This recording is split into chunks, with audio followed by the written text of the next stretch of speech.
Oh, back there, sir. Thank you. Okay, we're going to get started. Councilor Rudd. He's not here. Okay, so I'll move on to my items. There are no Commissioner of Deeds, so we'll be withdrawing that one. All righty. Councilor Bay. Thank you, Madam President. I have item number 10. There's no further questions or concerns. I'm going to call that item ready. Thank you. Councilor Thompson. Thank you, Madam President. I have items 11 through 18. If anybody has any questions on these, I have a waiver item at the end also, I believe.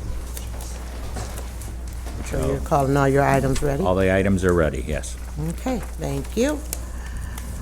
Some of this one, I'll not go back, so. Councilor Bay. Thank you. I also have item number 19, and there's no more questions or concerns about that from my colleagues. Going once, going twice. The item is ready. Thank you. All righty, we're going to skip over Councilor Rudd and go to Michael Green. I'm sorry, Councilor Green. Okay. Not mad. Thank you, Madam President. I have a number of items, so I'll just run through them real quick. Item 27 is ready, unless there's any questions. Item 28, there'll be a public hearing on June 17th. Item 29 is ready. Item 30 and 31 is ready. Those are the plans that are in front of you. So if there's any questions on that, go ahead, Council. So I would just like to ask everyone involved with this, the concern I have with some of the plans here with the Empire State Trails, I've heard from a number of bikers. I brought it up at the last meeting. I'm sorry, and I meant to follow up with you guys during the week, but I didn't take the initiative, so my apologies. But I want to support the effort, but I also have heard from a number of bicyclers that the way the New York State does their bike trails is insufficient, that there's no actual marcation or barrier, just a line on the street, and that doesn't, according to, I don't really do a lot of urban bicycling, but I've heard from a great number of bicyclers that it's not sufficient. And even something that would, I know that something like a permanent curve or something would probably not be feasible, both cost-wise, and as you mentioned, something about, about plowing and other concerns that we have with this. But I would just be curious if there would be some kind of, simple plastic, something like cones, like a cone system that we could put down to differentiate the bike path from the regular road, because it doesn't seem like it feels, in a lot of other states, a lot of other areas, they actually use some kind of marcation, whether it be small plastic markers or something like that. So I would just be curious if that was to be explored in the future. Do you know if that's something the municipality could take, or would we have to get permission from the state to do something like that? Or is it something that we could develop a strategy on our own? It would just be something I'd really like to explore, but I'm not sure what the legality of it is. You still have the plow. If it's something you could remove, if it was, if it's like something at the beginning of the season, we could put down, say like a 20-foot long strip of just those little plastic things that are like a foot high, so at least people driving would see, okay, this is actually a protected area. And then at the end of the season, you could have DPW go around and pick them up again, something like that. In the past, as you mentioned, Counselor, it's been largely a maintenance issue, just putting them down and pulling them back up. Obviously, going through the winter with them, it affects plowing.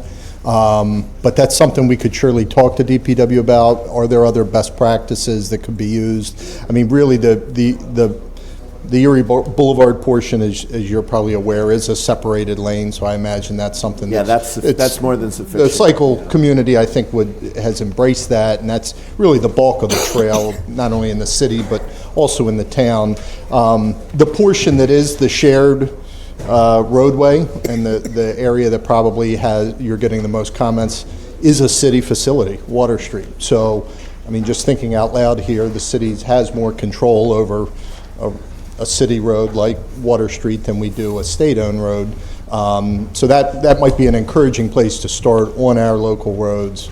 But I surely can't speak for DPW and operations. Right. No, I understand that. Just exploring it with the feasibility, I guess, would not be prohibited because it's a state project.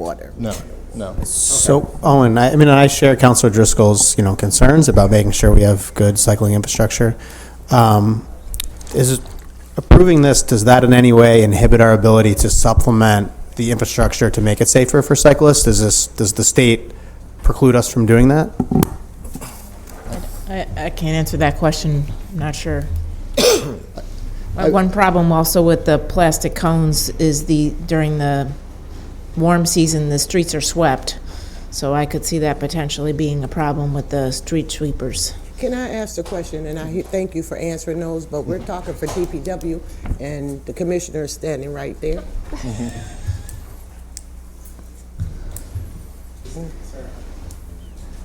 How to protect bike lanes, and can you use some sort of semi-permanent feature like a cone or something? In street bike lanes.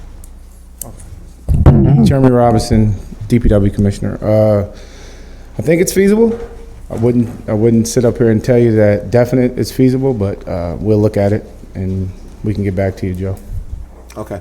I'll pursue it on another date. And can you look at Geddes Street and take that bike lane off of the highway? Get us bike lane off the It highway. runs right into 690. Okay, we can look into it. Okay. Counselor, and I guess just to close the loop on that, we can have a conversation with New York State. I mean, if a municipality or a local stakeholder wants to talk to them about improving safety, they've always been very receptive to that. And so, particularly on a city road, I would have to assume that's something that we could have those conversations with them. And, they've always been very willing to collaborate on those ideas. Yeah, I'll pursue it another time. I just I feel like there's other areas that have provided better, better infrastructure for bicycles, and I just worry that, just putting the strip down, painting a line might not be enough to keep bicyclers, making them feel safe. I've heard that they don't feel safe in that, as that being the only way to markate their particular area. So, we'll pursue it at a later date, and I would like to get together with you, and I'll send out an email. Thank you. Thank you. Thanks, Counselor. Okay. Items 32 and 33 are ready, pending any questions? Item 34 is ready. Item 35 is ready. Item 36 and through 38 are all ready. Item 39 is ready. Item 40 is ready. 41 is ready.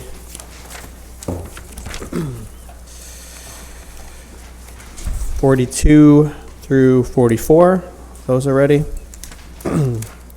45, 46, and 47 are ready.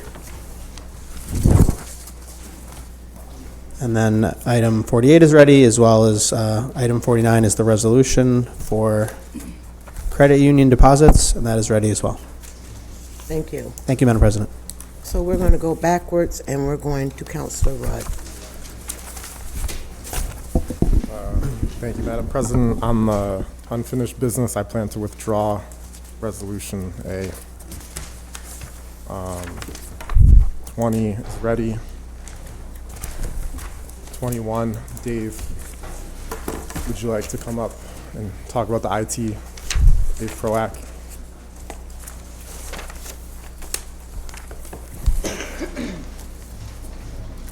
Good afternoon, councilors. I'm asking for your support in exercising the last of 2 one-year options on an existing contract we have with a vendor that provides support services for IT. Can you just describe a little about what your vendor does?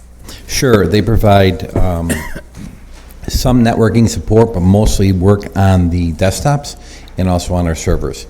And it goes from soup to nuts, from installing a PC to server upgrades. They're working with us with a large project right now to upgrade our 2008 Windows servers. So they do just about everything. They help us with just about everything we're involved in up there, except heavy-duty network consulting. We have a separate consultant for that. So is there a reason, what would be your explanation for having a consultant instead of a employee who does this kind of stuff? I can give you about 30. We don't have enough staff. The consultant benefits because he sees whatever the problem of the week is, or he's done something 30 times. We may do an upgrade of 2008 servers one time. He's already done it 6 times at his other clients, and he's going to do it 10 more times the rest of the year. So he gets to experience a lot of things that we're going to be, it doesn't make sense for us to learn how to do it for that one time if we can hire out the help for that. If it's a reoccurring thing, we try and identify that skill set and bring it in-house. But I've got a small staff, and that's not likely to change soon. So it's a reoccurring contract, but the nature of the work is changing? Yes. Okay. Any other questions on this item?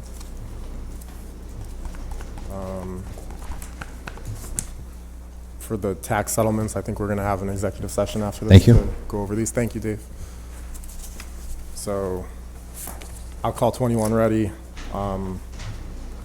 22, 23, 24, 25 we'll discuss in executive session. And I anticipate we'll be ready, but we'll go through them. And then 26 I'll call ready. Thank you. Counselor Kearney, and he's not here. But he called all of his items ready last week, so we're gonna call all of Counselor Kearney's items ready. And then we're going to go to Counselor Lovejoy Grinnell. Thank you, Madam President. I have item 68, which is ready. Thank you. Counselor Allen. Thank you. I have items 69 through 87. Item 69 is ready. 70 is ready. I'm going to hold 71. 72 is ready. 73 is ready. 74 is ready. I'll hold 75, 76, and 77. 78 and 79 are ready. 80 is being withdrawn. 81 is ready, 82 is ready, 83 is held, and 84 through 87 are all ready. And that's all. All righty, thank you. You're welcome. And Counselor Allen, 87. Or did you call that one already? Say that again? 87 is ready? Yep. Thank you. Counselor Thompson. Yes, Madam President, this is a waiver item request from the police department so that it could get paid out of this year's budget line for number 88. Any questions? Oh, it's ready. Thank you. And with that, we're going to move to executive session. Need a motion? Hello, need a motion? Second? Second. All in favor? Thank